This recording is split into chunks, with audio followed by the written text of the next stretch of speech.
Well, the Conservative Mayor of the West Midlands, Andy Street, joins us now from Birmingham. Thank you so much for being with us. I've been looking forward to interviewing you on this because I'm not sure what your position is going to be. What did you make of the Prime Minister's speech? So I actually think what Justine said was wise. So there were two things to take away from the Prime Minister's speech, and both sides of the debate have characterised it one way or the other, and it's not that simple.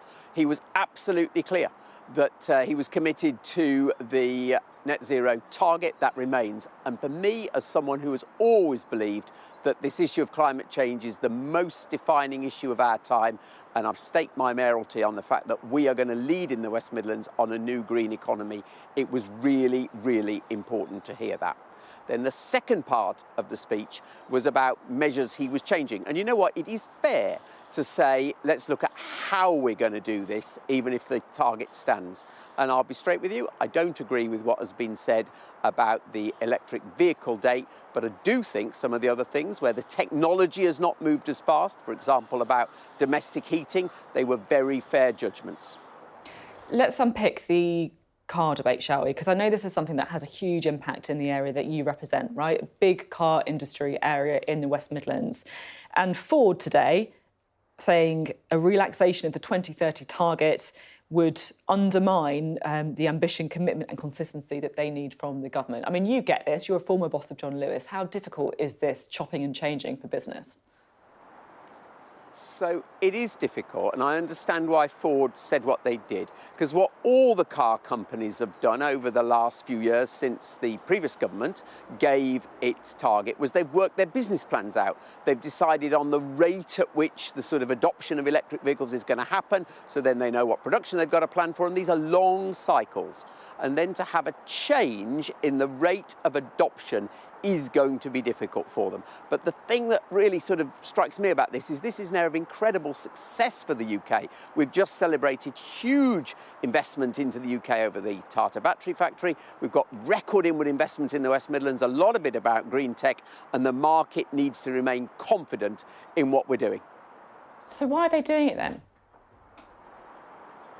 They're doing it, you must say, in a sense, I'm the last person to answer there because I've said I would not have done this, but they genuinely think that there is a cost to this. I would challenge that actually, because in fact these new industries are what are going to create the jobs of the future. We are seeing literally tens of thousands of jobs potential in this new sector. They're good, high-paying jobs, and the R&D that we've got is really supporting that. So there's a very different way of thinking about these are new parts of our economy, great successes, will employ people well in the future, and nowhere more so than in the West Midlands. You said that you were pleased that the commitment to get to net zero by 2050 is going to remain.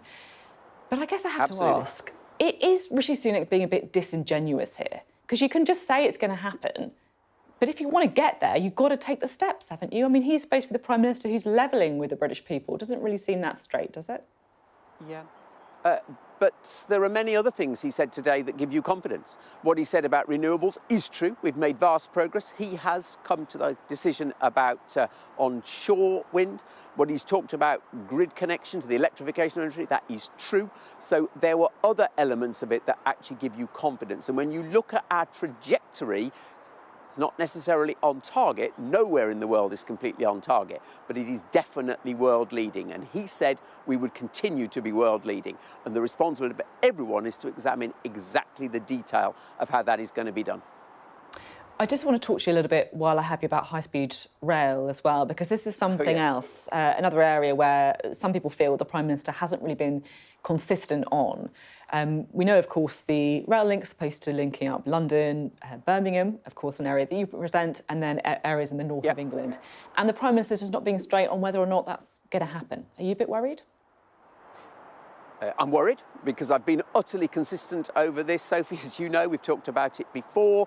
I'm a huge believer that this railway line is an investment probably for the next 100 years. It's a core piece of infrastructure, and Britain needs to demonstrate it can deliver this infrastructure, which of course is designed to drive the economies of the Midlands and the North. And again, the government needs to be really clear in its signal to the market. We've already seen lots of investment across the West Midlands on the promise of this coming. Now, of course, we will still get our London-Birmingham link, but we equally need the link between Birmingham and the northern cities as well. Lots of governments have looked at the business case repeatedly, and it has always come through. So I am determined and confident that once again it will come through correctly. You're confident it's going to happen? Really? Really? I am confident that the case is sound, and I believe that when it's examined, the case will win through. OK, well, we'll find out at some point, I'm sure. And it's really interesting to talk to you, as always. Thank you for coming on the Politics Hub.